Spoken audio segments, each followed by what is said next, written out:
morning, boys and girls.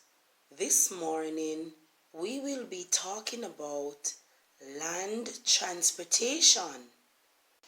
Well, transportation is all about traveling, and traveling is moving from one place to another.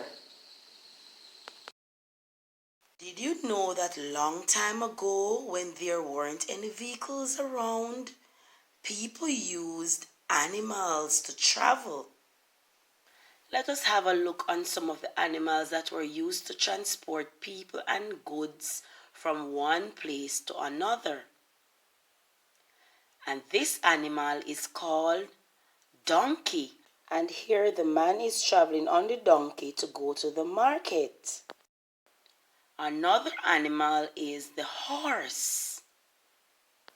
In other countries, people use camels to travel. Also elephant, even dog. Animals can carry loads that are small or big, heavy or light. Donkeys carry foods from the farm to the market in baskets called hampers. How many hampers do you see? Let's count. 1, 2. The hampers are usually full of food going to the market and are empty going back home. Animals that transport people or things should be cared for and protected.